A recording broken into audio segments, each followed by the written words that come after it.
Okay?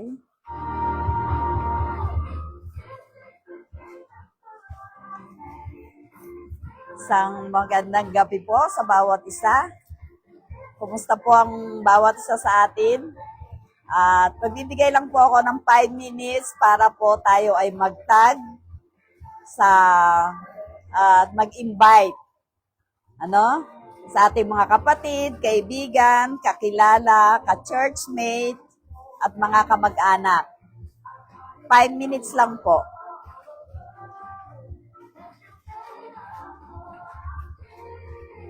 Sige po, tag na tayo.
Bumubo ka dito.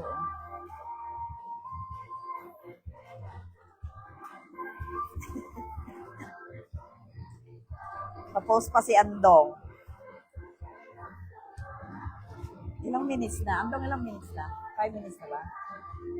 Saan mo?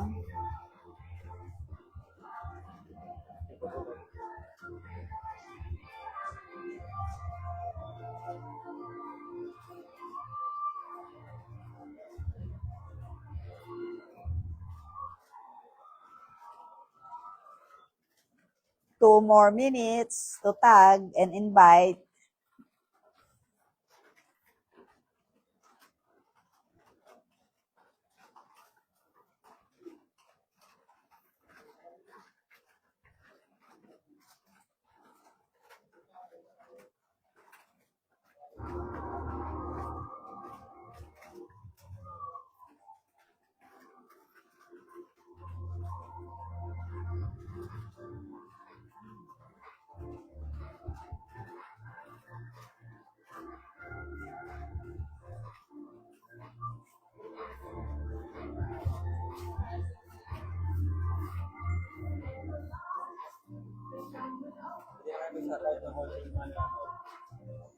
Hindi ko ito.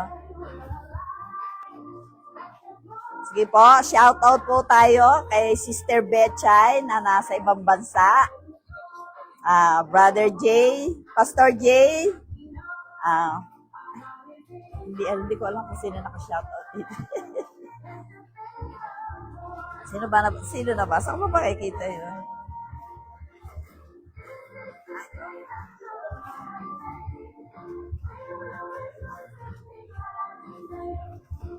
Hindi ko makita. Yung mga nag-shout out. Yung mga nagpapa-shout out.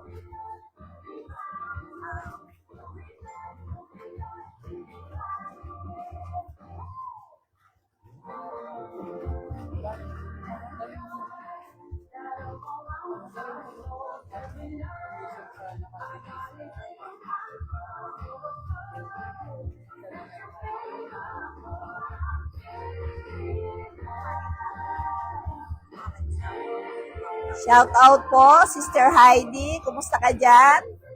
Sister Chi.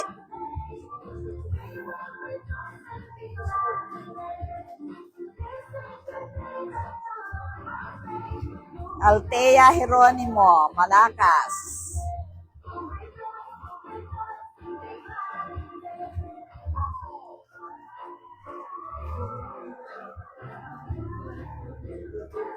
Shout out po, Sister Heidi. Kumusta ka dyan? Sister Jean.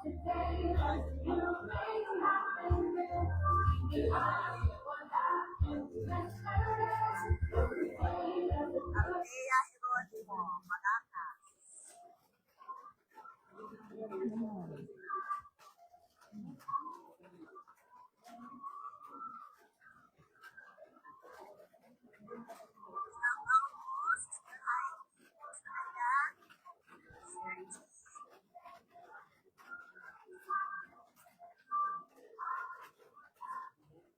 Sige po, magsimula na tayo.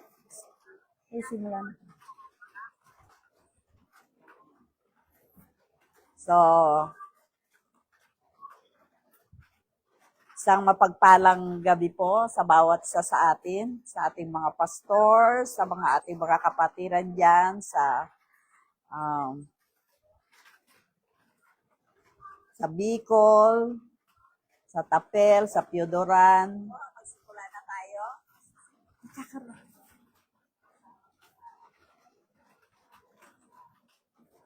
Sige po. Tayo po ay manalangin. Naririnig ko. Naririnig ko akin. Sige po, tayo ay manalangin na. Dakila ka, O Diyos, purihin ka at dakilain ka, Panginoon, sa gabing ito. Maraming salamat, O God, sa pagkakataong ito na ibinigay mo sa bawat isa sa amin. At ito ang aming ikalawang araw ng 100 Days Speak live stream. Ang pamagat po ng aming gagawin ngayon ay Mobilize for the Harvest. So, Panginoon, sa gabing ito, pangunahan mo kami at ikaw ang siyang manguna sa bawat isa sa amin. Inihiling namin, Panginoon, na yung Santong Espiritu, ito ay maging pagpapala sa bawat isang makikinig, Panginoon, O God. Maraming salamat. Ikaw ang aming itinataas at dinadakila sa gabing ito, Panginoon. Sa pangalan ni Jesus. Amen and amen.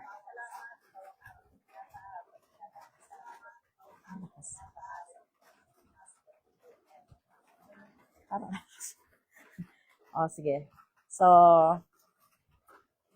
salamat sa Panginoon sa gabing ito, sa pagkakataong ito, bagamat maulan dito sa Antipolo, pero sana po ay maliwanag ang ating mga signal diyan, ano? At sana samahan niyo po kami hanggang sa katapos-tapusan, hanggang sa pagtatapos ng ating gawain ito. Ano, mga kapatid? So, salamat sa Diyos sa mga biyaya, sa panahon na ibinigay ng bawat isa sa atin at tayo dinala ng Panginoon sa dakong ito. At ito ay maging isang pagpapala sa bawat isa sa atin. Okay? Salamat sa Diyos. So,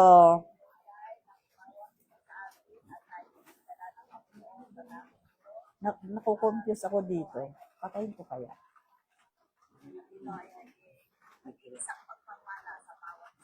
Hindi. Naririnig ko kasi na ako nadidistract. So, salamat sa Diyos. At ngayon naman ay dadako po tayo. Wala nang backup. So, dadako po tayo sa ating topic sa gabing ito. Sabi nga, mobilize for the harvest. So, ito ay halos pangalawang buwan na nating ginagampanan ang topic na ito, no? Pagpapatuloy lamang, nagsimula tayo sa Matthew 9 at ngayon ay nasa Matthew 10 na tayo, no? So, sabi nga, si Jesus ay bilang mga tagasunod o tayo mga disipulo ng ating Panginoong Hesukristo at bilang mga mananampalataya, hindi tayo binigyan ni Lord ng isang daan na madaling daan, ano? Madaling daan para sa pagsunod sa Kanya. Hindi tayo binigyan ng daang makinis, kumbaga sasabihin natin, makinis na daan. Kundi alam naman natin, ang buhay Kristiyano, ang mga mananampalataya ay hindi pwedeng ang ating buhay ay easy buhay lamang, habang tayo naglilingkod sa Panginoon. So, bilang mga mananampalataya at bilang nakakakilala kay Kristo, tayo ay hindi lamang tayo ay inihanda ng Panginoon sa lahat ng ating gagawin ang ating gagawin ay maging karapat-dapat sa Kanya, So, kagaya nga yung pag-harvest, sabi nga, yung pag-aani. So, dito ang ating tinutukoy dito ay yung pag-aani ng kaluluwa. So, bilang mga tagasunod ng ating Panginoon, habang tayo nag-aani ng mga kaluluwa o habang tayo nagdadala ng salita ng Panginoon, tayo naman ay meron ding mga persecution na tayo'y nakakaharap, Kagaya nga pagka kayo nagtatanim, sa pagtatanim ng mga pananim. Hindi basta na itanim mo yung iyong pananim at pagkatapos noon ay hintay mo na lang siyang magbunga. So habang ang pananim natin ay ating itinatanim at ito ay lumalaki, nagbubunga, meron din silang mga bagay na nakaka-distract sa paglaki ng ating mga tanim, So, ganun din sa atin bilang mga Kristiyano. Habang tayo ay habang tayo ay naglilingkod sa harapan ng ating Panginoon, meron tayong maraming persecution o maraming persecution o maraming paghihirap na ating nakakamit sa ating mga buhay-buhay, So si Lord, isinend nga niya yung mga, dinala niya yung kanyang,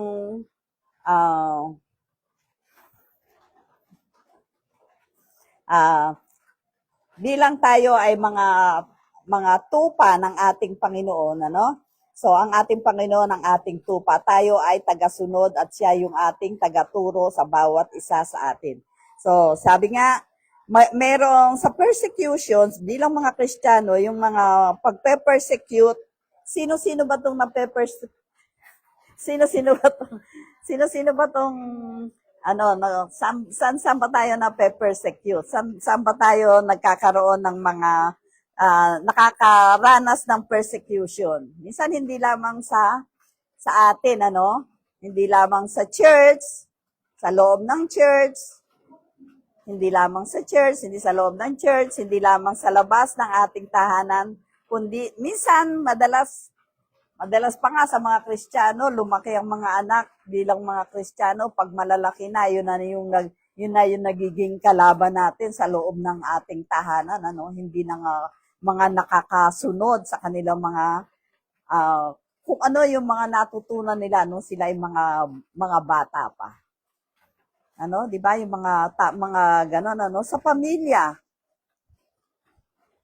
Makikita natin nagkakaroon sa ganitong pananampalataya, makikita natin yung isa nating anak wala sa ganitong pananampalataya. Iba nating anak, pero lumaki sila sa Kristiyanong pamilya. Pero nakikita natin na hindi sila nakasusunod. At yun pa minsan ang ating minsan, sabi nga natin, nagiging kadiskusyonan sa loob ng tahanan Minsan sila pa yung nagpupuna sa kanilang mga nagiging mga magulang nila. Yung pa rin ang kanilang nagiging puna, Minsan, at ganun din naman, hindi lamang sa church, sa ating mga kapatiran, Sa ating mga trabaho, Sa pagtatrabaho, halimbawa, sa trabaho natin, kung tayo may mga trabaho, yung mga kasamahan natin sa ating trabaho, 'di ba? Gusto nila makakuha sila ng ganitong mga bagay. Gusto nila makakuha sila ng posisyon doon sa trabaho nila. So anong ginagawa ano ang ginagawa nila sa iba nilang kasamahan bilang mga kasama mo sa trabaho? Anong ginagawa nila? Minsan, dinadown ka nila. Minsan, binibigyan ka ng mga bagay na mga problema na naririyan sa loob ng trabaho na gusto nilang makamit yung nais nila pero hindi naman dapat sa kanila hindi naman dapat sa kanila yung posisyon pero talagang ini-insist nila sa sarili nila magkaroon sila ng posisyon. So, minsan bilang mga Kristiyano, minsan nasisilip din yung ating mga pamumuhay, Sabi nga, yung ating mga yung yung mga nag yung mga nagpapahirap sa atin hindi lamang sa pamilya, hindi lamang sa kaibigan, minsan pati nga sa kapitbahay bilang tayo mga Kristiyano, paano natin maipakikita yung ating pamumuhay sa ating kapitbahay bilang tayo ay mga Kristiyano. So, ito ay bilang mga Kristiyano, tayo ay kinakailangang mamuhay tayo ayon sa nais ng Panginoon. Ipakita natin talaga kung paano tayo mamumuhay, maglalakad ayon sa kanyang kalooban. So alam naman natin, pagka ikay isang mananampalataya at ang mga nakakasalamuha mo ay hindi mananampalataya, ingat na ingat tayong gumawa ng hindi karapat-dapat sa kanilang harapan. At bakit? Dahil minsan sasabihin nila, Kristiyano pa naman to. Tapos gumagawa ng hindi dapat. Ganun, O kaya nakikihalo sa gawain ng mga makasanglibutan. So tayo bilang mga anak ng Diyos at bilang tayo mananampalataya, hindi naman tayo pwedeng yung mamuhay na hindi natin kasama itong mga taga-sanglibutan Ang nais lang ng Panginoon sa atin na huwag tayong gumaya kung ano o huwag tayong mamuhay kung ano ang ipinamumuhay ng mga tao sa sanglibutan upang hindi tayo magaya sa kanilang mga pamumuhay, So, kung makakasama natin nga yung iba't iba nating, minsan yung ating mga kaibigan, kung sila man ay gumagawa ng masama, kinakailangan huwag tayong gagawa ng tuluyan sa kanilang huwag tayong gagawa o huwag tayong makikiisa sa kanilang mga gawain. Kasi minsan pagka tayo ay nakakasama, wag sa totoo man at sa hindi, meron din naman tayong nagagawang hindi karapat-dapat. Pero huwag nating ipakita o huwag nating gawin yung hindi ninanais ng Panginoon sa ating mga sa harapan, At huwag tayong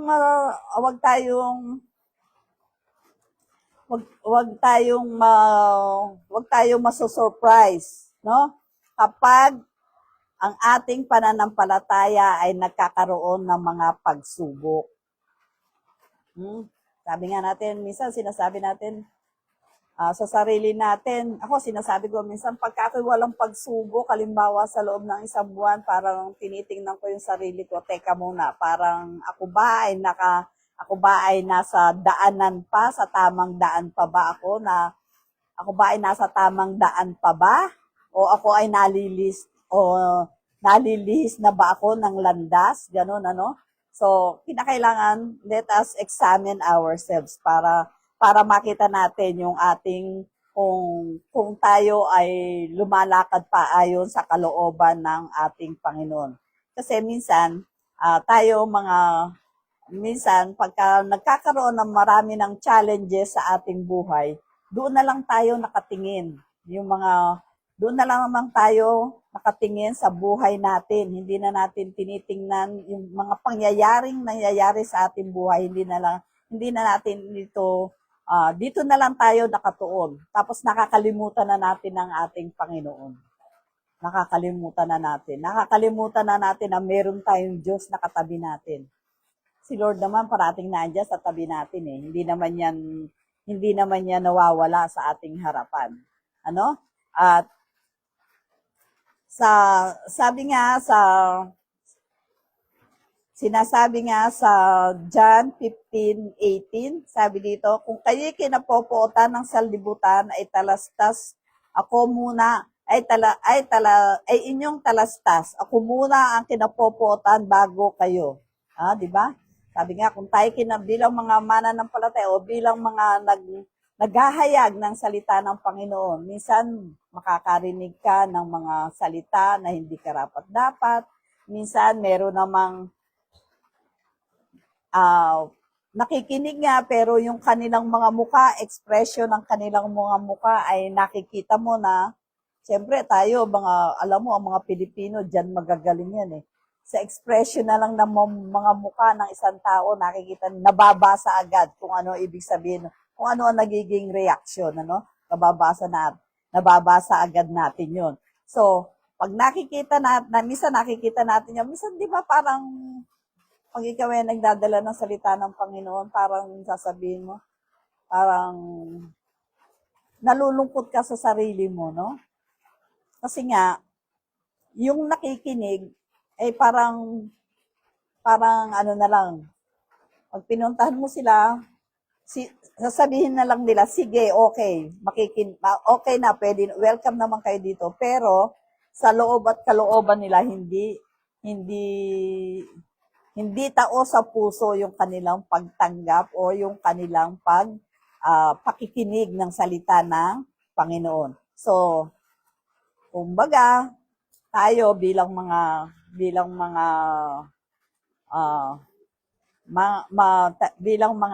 tagahayag ng salita ng Panginoon o tagadala ng salita ng Panginoon, kung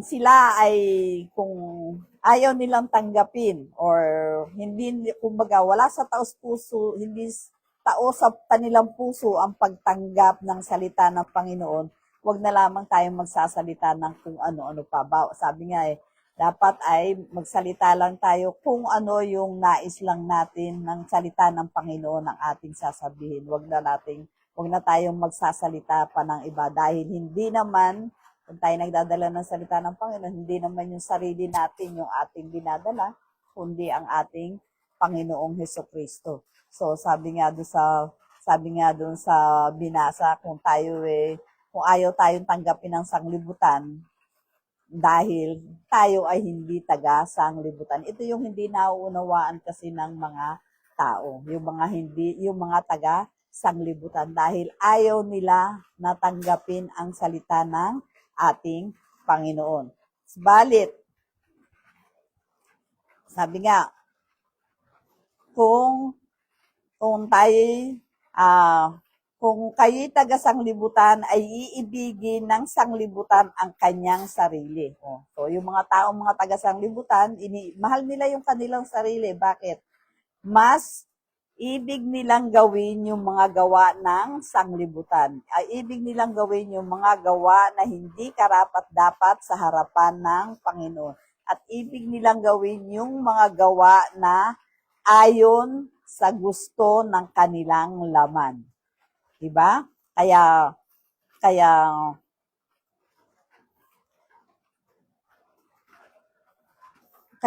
mapalad nga tayo dahil tayo ay pinili ng ating Panginoon, ano? At tayo ay kahit na sabihin natin na tayo kinapopuotan habang tayo nagdadala ng salita ng Panginoon, kinapopuotan ng mga tao, siyempre sa atin mahirap parang masakit tanggapin o parang nakakabagbag damdamin pagka hindi tinatanggap yung salita ng Panginoon, ano? 'Di ba? Sabi nga natin bilang mga tagasunod ng ating Panginoon, nagpapakahirap nga tayong mag-aral, nagpapakahirap nga tayong magbasa ng Biblia para lamang ang mga kaluluwa ay maligtas. Pero talagang mas mahal yung mga tao na walang Kristo sa kanilang mga buhay ay mas nais pa talaga nila na sila ay mamuhay ng ayon sa sanglibutan. So, tingnan nga natin si Paul. Halimbawa, kagaya nga ni Paul. Si Pablo, noong una ang pangalan pa niya ay si Saul, di ba? Saul. Si Saul nga ito, nung una, hate na hate nga niya yung mga Kristiyano, di ba? Talagang, sabi ko nga, wag kang, pag si Saulo dadaan sa daraanan niya, wag kang hahara-hara. Baka ikaw baka ikaw ano nun, ah, bilang sa mga Kristiyanong kanyang nasasalamuha, wag kang hahara-hara sa kanyang daanan at ikaw may kalalagyan, kumbaga, no? Talagang itong si Saul ay, ang ginagawa niya talaga noon ay, si Saulo, talagang ginagawa niya nung araw, ang mga Kristiyano, kanyang pinag-uusig, pinag-uusig niya itong mabuti at talagang galit na galit siya. Pero nung siya tinawag ng Panginoon, wala siyang magawa. Kundi siya ay sumunod. Sabi pa nga niya, nagsisi pa nga niya sa bandang huli, sana noong ko pa nakilala ang Panginoon at marami siyang nagawa. Kasi nga naman itong si Saul ay, itong si Paulo, si Paul ay nung siya ay nakakilala na sa Panginoon ay talagang naglingkod siya at talagang ibinigay niya yung kanyang buhay sa paglilingkod sa Panginoon. Kahit na siya nga ay, nung una, siya yung nag-uusig. Nitong pangalawa, nung siya ay talaga natanggap na niya ang Panginoon, siya naman ang pinag-uusig ng mga tao. Pinagtiisan niya to hanggang sa kahuli-hulihan ng kanyang buhay, di ba? Hanggang na siya ay madala sa Roma. Doon siya dinala at siya ay lilitisin doon. So, sabi nga, ito rin mga disciple ni Lord ay sila rin ay nakaranas din ng mga na-persecute din sila o sila ay mga kinapopuotan din naman ng ibang mga tao, di ba?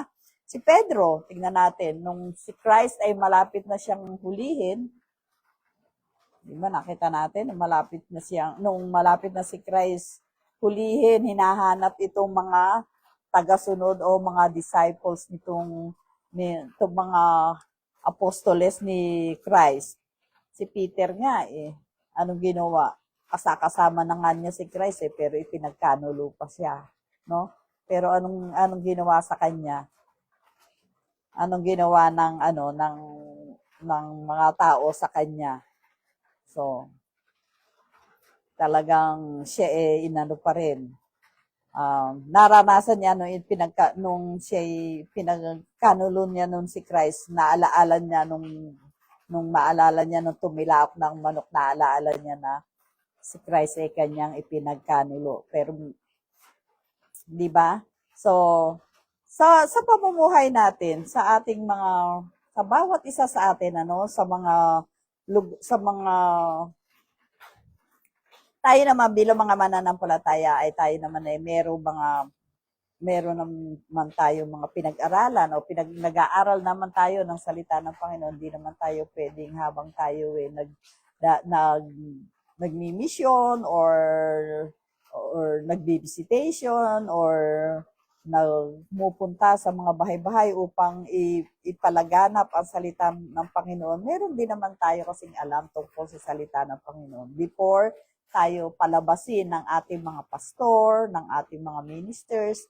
Meron naman tayong alam na salita ng Panginoon at kung paano maghayag ng salita ng Panginoon. Pero noong unang panahon kasi maraming mga Kristiyano, maraming mga Kristiyano ang talagang pinag-uusig ng mga hindi mga mananampalataya, Minsan nga, kung alin pa yung mananampalataya, yung pa rin yung nag-uusig sa kapwa niya mananampalataya. Sabi nga ni Pastor, sa church, sa loob ng church, nagkakaroon din ng persecution. Tayo nga minsan magkakasama sa church. Yung problema ng merong napapansin, sabi nga, kung may napansin kang isang bagay, kinakailangan dito pa lang sa loob ng church pag-usapan na para hindi ito lumalaki.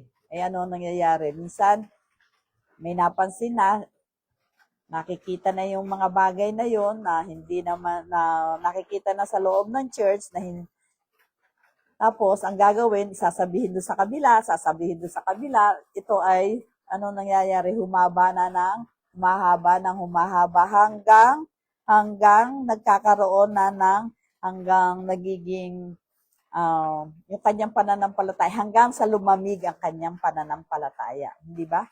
So, kinakailangan doon pa lang kung ano nagiging problema sa loob ng church, dapat sa loob pa lang ng church ay nasosolve na.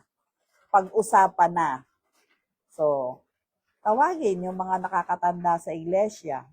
Kung ayaw nyo doon sa inyong minister, kung ayaw nyo doon sa inyong mga elders, pwede naman kausapin si pastor. Kung ayaw nyo naman, kung walang-wala na talaga, huling-huli si pastor. Kung hindi kayang isolve ng mga minister or hindi kayang isolve ng mga elders, kinakailangan talaga ay ang pastor na huling-huli ang pastor.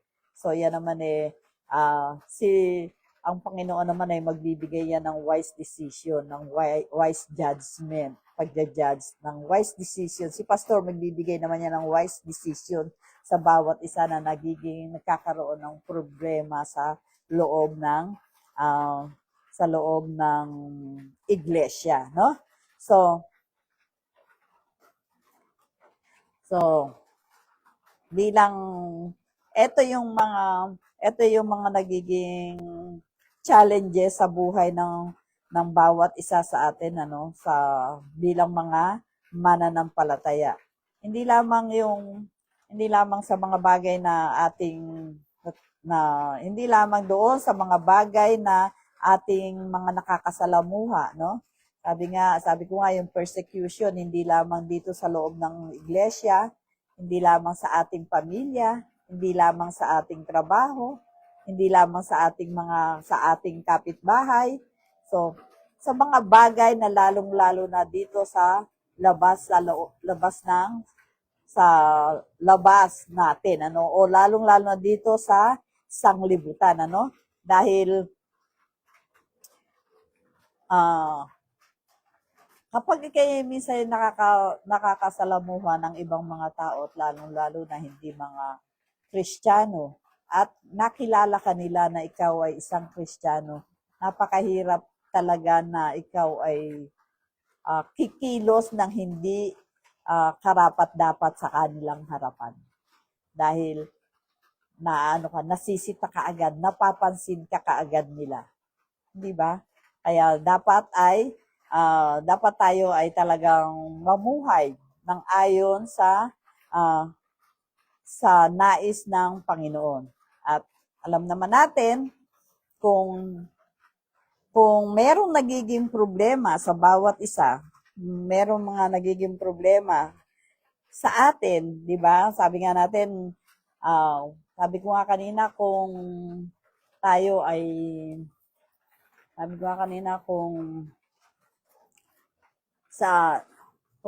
ang buhay natin bilang Kristiyano, kung tayo nagiging isang kumbaga sabi natin na hayahay yung ating buhay or napakaganda ang takbo ng buhay natin. Ibig sabihin, wala kang nagiging problema. So, ano ang dapat nating isipin? Minsan i-search natin yung ating mga puso. Baka mamaya nga nawawala na tayo sa tunay na landas na ating tinatahak. Dahil minsan yung gawa ng sanlibutan ay nagagawa na rin natin. Baka mamaya yung gawa ng yung mga gawa ng mga laman ay nagagawa na rin natin. Yung mga bagay na hindi karapat-dapat gawain ng isang Kristiyano. Pag sinabi kasing Kristiyano, ang isang Kristiyano sinasabi na mamuhay na kagaya ni Kristo, or ang buhay natin ay kung paano namuhay si Christ dito sa sanglibutan ay gayon din naman tayo dapat mamuhay na kagaya niya. Kasi siya na yung good example sa bawat isa sa atin.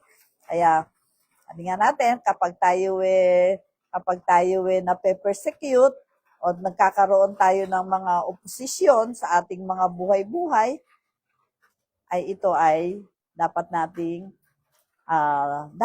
parati nating kasama ang Panginoon. Kasi hindi ikaw isang Kristiyano o isang kang anak ng Diyos, hindi ikaw yung pine-persecute nila. Hindi ikaw yung kanilang hindi ikaw yung kanilang pine-persecute, kundi walang iba kundi ang ating Panginoong Hesukristo. Hindi ba? So, sabi nga sa 1 Peter 4:12. So, sabi dito, mga minamahal, huwag kayong magtaka tungkol sa mahigpit na pagsubok sa inyo. Oh, 'di ba? Sabi ng Panginoon, huwag kayong magtaka kung meron kayong mga mahigpit na pagsubok. Ano ba yung mahigpit na pagsubok na dumarating sa ating mga buhay, ano? Pagpatuloy ko muna. Mahigpit na pagsubok sa inyo na dumarating sa inyo upang kayo'y subukin ng waring ang mangyayari sa inyo di karaniwang bagay. So, ibig sabihin itong mga mahigpit na pagsubok, minsan unang-una yung kawalan. So, minsan sakit. Yan, na parang hindi na natin kayang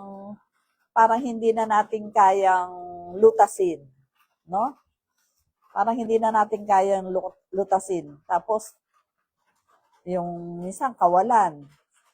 Yung ang isang kapatiran na taga bandang Mendoza, sabi niya, minsan hindi kami nakakasimba kasi minsan wala kaming pamasahe. Sabi niya gano'n, ano?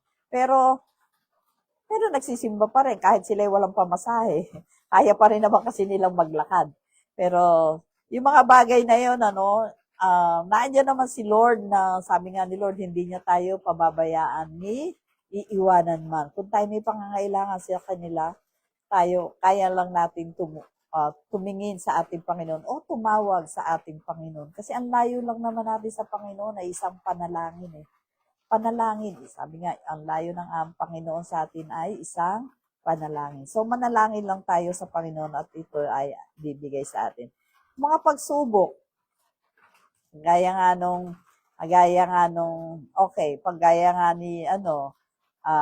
yung kapatiran doon na talagang nagkasakit siya at makita natin ay talagang halos hindi siya makakilos, hindi siya makaupo ng kanyang sarili dahil sa sakit na meron siya. Pero at hanggang siya ay nawala nga, no, namatay siya. Pero yun ang takda ng Panginoon eh. Kasi tayo naman mamamatay, hindi naman sabay-sabay. At tayo mamamatay, hindi naman sa pare-parehong kaparaanan. Kanya-kanyang kaparaanan ang pagkamatay ng isang tao. No? At sabi nga namin doon sa kanyang doon sa araw ng kanyang nung siya ay nakaburol, sabi ko nga na hanggang diyan lang ang buhay ng tao. Kasi tayo, sabi nga, tinakda sa atin ang mamatay na minsan, di ba? Tayong lahat naman ay mamamatay, hindi naman pare-pareho. Meron nga dyan, natutulog, namatay na. Meron, ang masakit nga, gaya ng isang pinsa namin, namatay, naligo lang sa CR yun, 8 o'clock, papasok sa opisina nila, o inatake na doon sa loob ng CR. Pero ano lang yun, malakas siya, pupunta siya sa office. Pero doon sa ganung kaparaanan, doon kinuha ng Panginoon yung kanyang buhay. So, hindi natin alam ang ating buhay. Kaya, sabi nga, kinakailangan din ay tayo ay maging handa. So, ito doon sa mga namamatayan, ito yung nagiging isang malaking pagsubok na matatanggap yung mga ibinibigay ng Panginoon sa kanila na ibinibigay sa kanila ng Panginoon. Kaya nga, handa lang naman tayo. Gaya ng ating mga kapatiran na namatay ngayon, sa Sandigan family, Sister Geraldine, na siya, tapos na yung kanyang, kumbaga sabi nga sa mga Kristiyano sasabihin, congratulations. Dahil, nakarating na siya, tapos na yung kanyang lakbayin, nakarating na siya dun sa finish line. So, nandun na siya sa Panginoon. So, kung tayo ay magtitiis, sabi nga, habang tayo ay naglilingkod sa Panginoon at habang tayo ay naghahayag ng salita ng Panginoon, kinakailangan anumang nagiging problema, anumang mga anumang magiging problema, pagsubok, o paghihirap na ating ginagawa ay kinakailangan tayo ay magtiis. So, after naman ng pagtitiis natin, ano man ang nangyayari, meron naman tayong regalo or meron naman tayong kaya tayo nagtitiis ay meron tayong pagdating ng panahon ay merong ibibigay sa atin ng Panginoon kundi walang iba kundi ito ay buhay na walang hanggan. So sabi nga sa verse 22, wait lang. Sinasabi nga sa verse 22 ng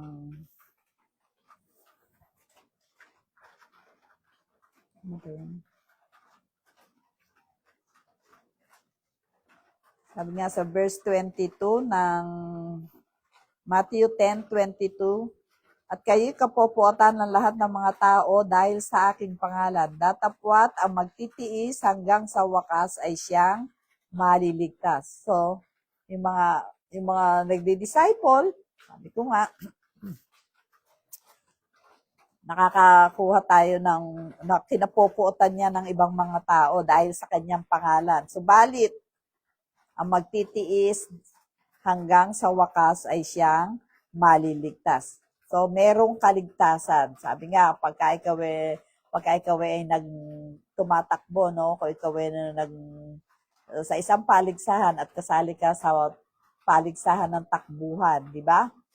Pag ikay nakarating doon sa finish line, sigurado meron kang medal, meron kang reward. So, ganun din naman tayo. Pag tayo nakatapos sa takbuhing ito, yung mga napagtiisan natin ng lahat ng bagay, lahat ng problema, lahat ng persecution bilang mga Kristiyano na nape-persecute, no? Ay talagang meron tayong reward sa harapan ng ating Panginoon. Amen? So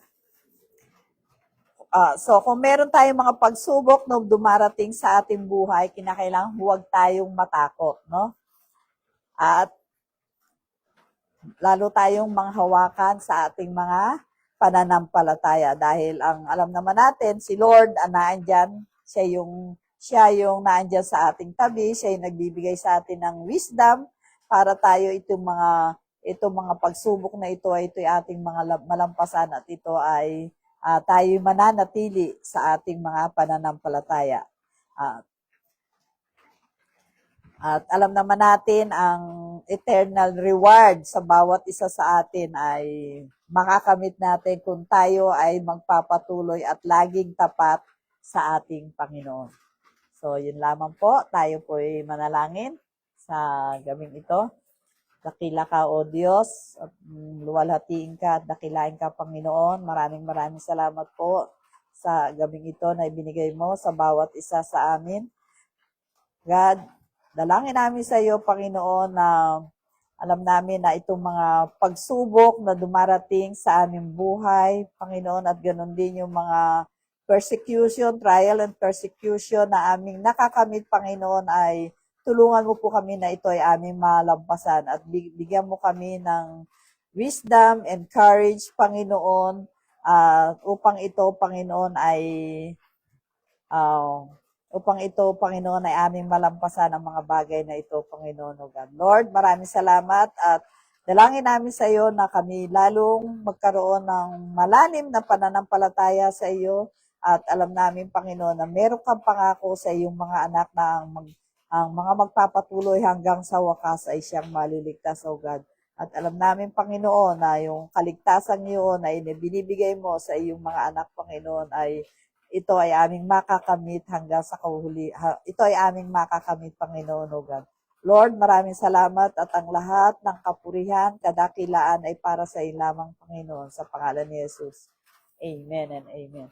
Praise God. At ngayon naman po, shout out po sa bawat isa, home family, Bethany Joy Almosera, shout out, Rica Bersabe, Maria Izumi, Mary Rose Tebes, Chris Paraiso, Lan De Leon, shout out po sa inyo, Erisandro Reyes, Denny Rose Salisi, Miyuki Kida, shout out po yung aming mga kapatiran dyan sa Japan. Sister Heidi Partulan sa Uzbek. Ricabel Lucito, shout out po. Lea Floron, Altea Jeronimo Malacas, Pastor Alan Flores, Harold Dalumpines, Carlo Dalumpines, puro Dalumpines to, Sibril, and Nenen Dalumpines. Shout out po sa inyong lahat. Maraming salamat and God bless everyone. So, bukas po ang ating pong, sige. Bukas po mag-exhort ay si Pastor Vicente Salisi from Tapelpo, Bicol. Okay po, maraming salamat. Patay mo.